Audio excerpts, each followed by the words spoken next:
Hey there, everyone. This is Sharon, the founder of SelfCare for Black Men. And so for today, the power of self-care, what I want to kind of talk about, part of self-care, remember, it's that self-awareness. The four pillars of self-care is self-awareness, sitting in balance, deep rest, and movement and action. And in that, self-awareness is that, it's that self-reflection, self-evaluation, and introspection. And that piece is really huge. And also in that piece, that is where the healing takes place as well, but it's also the other aspects that contribute to healing. And so just meaning that what are the ways that you reflect? What are the ways that you, it's even about, learning about yourself, about self-studying, because, I don't know about you all, it's like, I kind of call it a cold talking, after we graduated from high school. Yeah, this is the beginning of your life. You really start learning, but they didn't really say what that was. As older adults, we figure it out. Like, oh, okay, I got some catching up to do on this other side other than just living life. So in saying that, and part of the self-awareness, it's really, really, really, really, really, I guess you could say, we are influenced by the voices that we hear and the images that we see. And society knows this. That's why sometimes on TV or radio, you see and hear certain things. And so anything that is repeated, anything that we hear, even if we don't, even if it's not part of our belief or something that doesn't resonate with us, but if you hear it enough, it's almost like there's a part of you that will integrate it. It will become a part of you.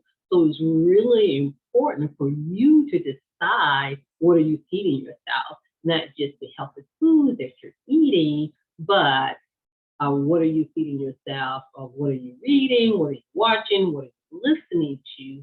Even when it comes to the friends that you have. And all of this comes into, again, your mental wellness, because one thing I can say is, especially in the Black community, because there's been so much hardship, and then especially for you men, is that men suffering in silence. But it's not just that. Sometimes some people in general, but I'm talking about men, in that not even realizing that you may be suffering from something because of the fact in some of our communities, a lot of things have been normalized in, like, or what trauma is and things like that. And so, and even like stress is just kind of like you just, move on, you just go through it, but without taking a step back. So this is why.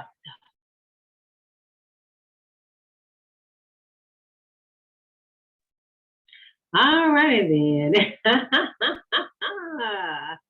I tell you, well, at least it kept me on, right? Technology at its finest.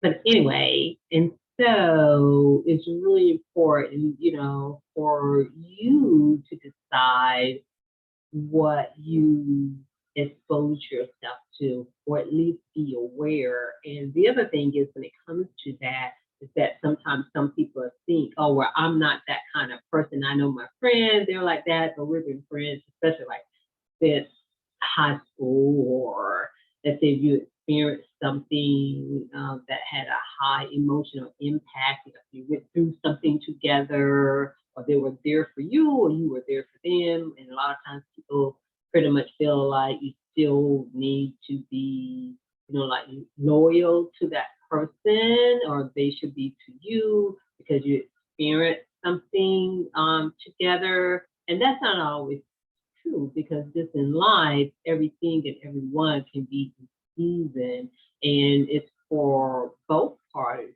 to have and to say something that they can benefit from it, but it doesn't always mean the person needs to continually be in your life. And the reason I'm saying that is because meaning that if if that person isn't treating other people with respect, is just dogging people out, and it's just not something that you really believe in, then you need to make a decision, because if you're not true to yourself, that impacts you too. That impacts your immune system, your body, your mind. And so again, when it comes to self-care fellows, it is really, really, really, really deep.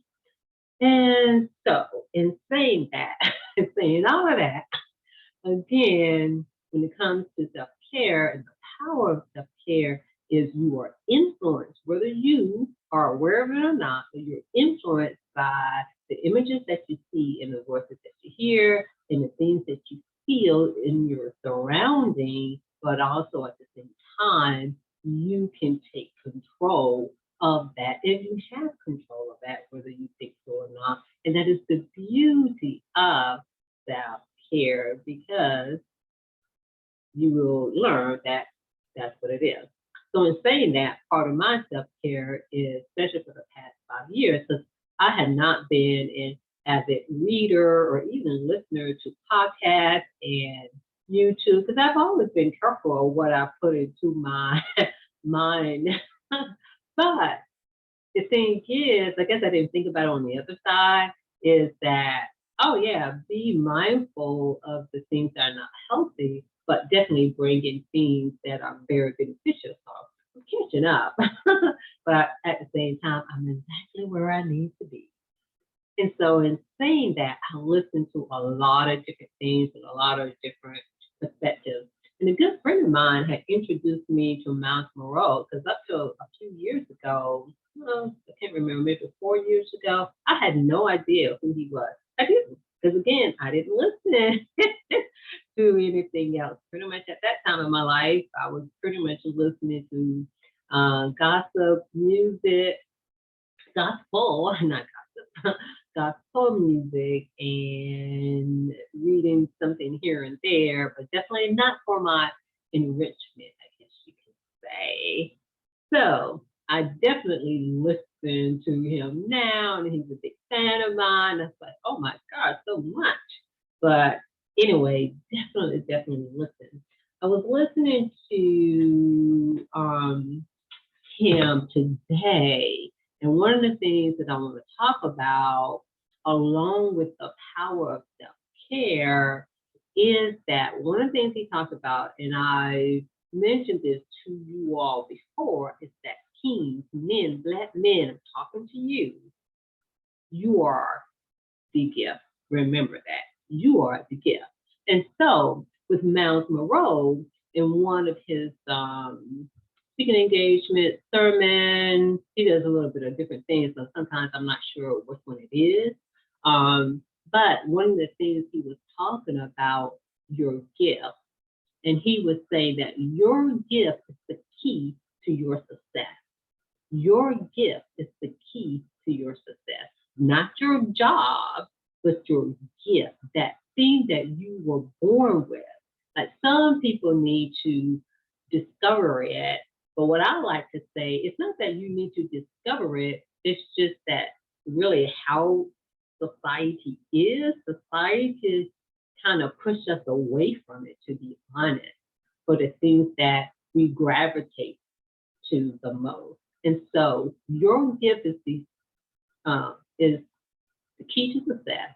The other thing he says is be smart in your gift.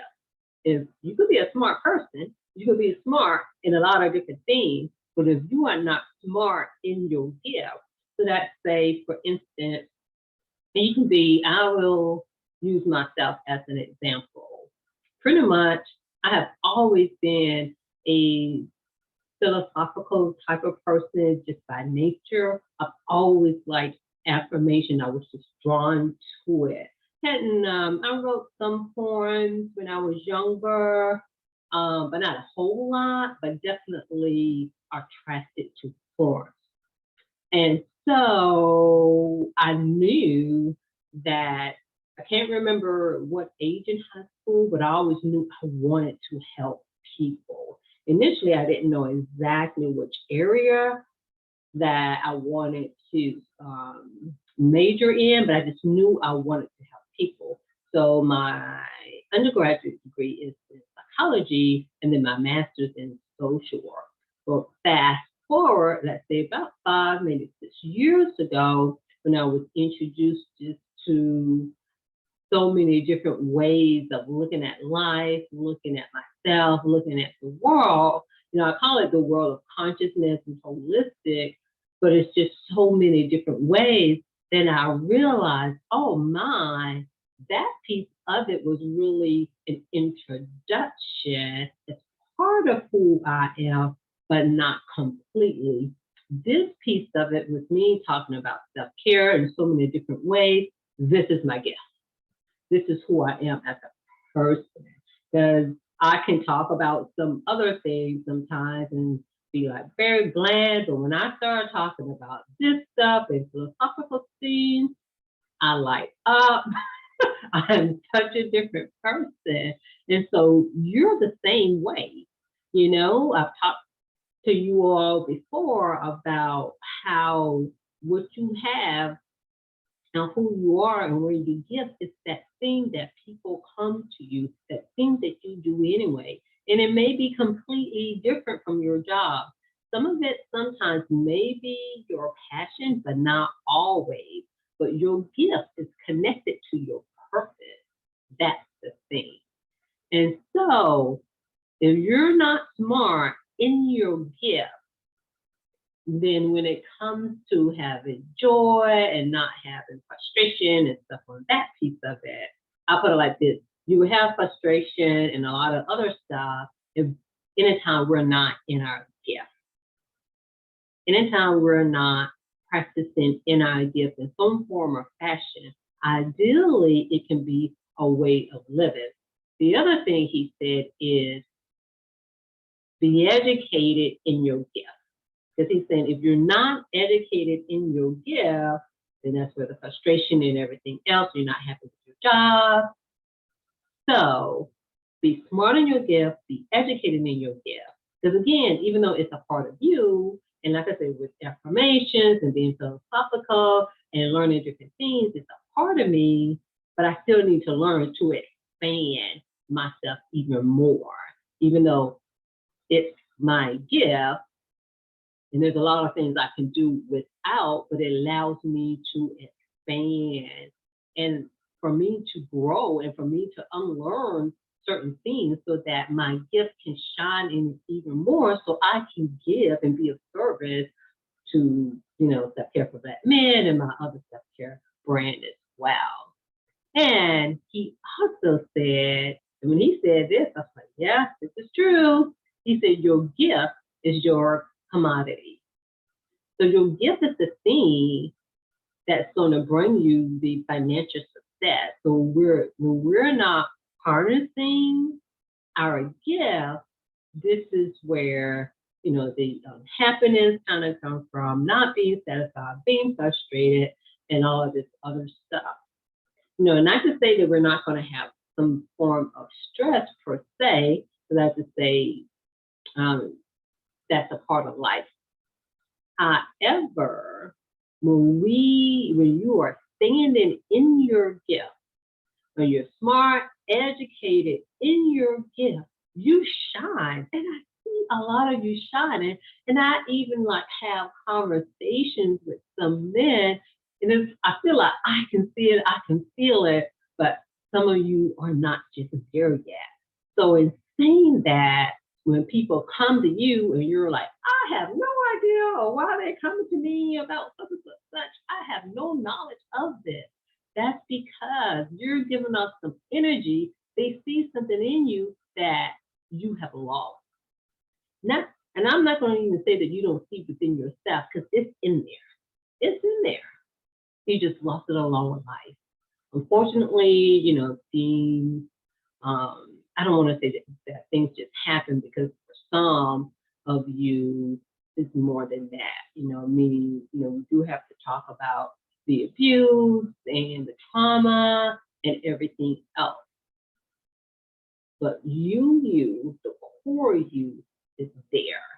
And your gift, that thing that makes you shine, can use it. So be smart in it, be educated in it, and know that's where your commodity is. Because Miles Monroe said so.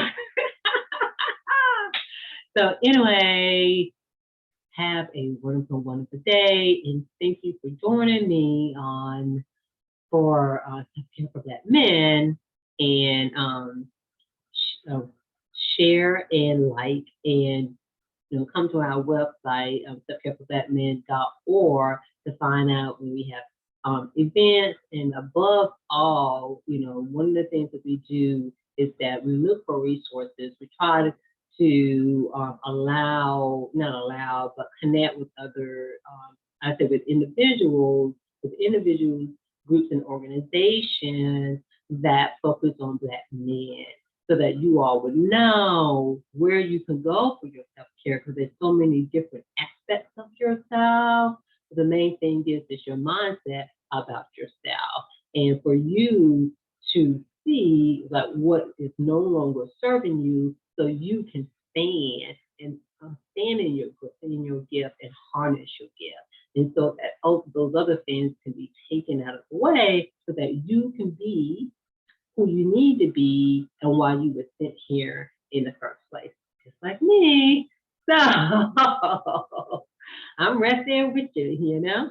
But anyway, thank you for listening.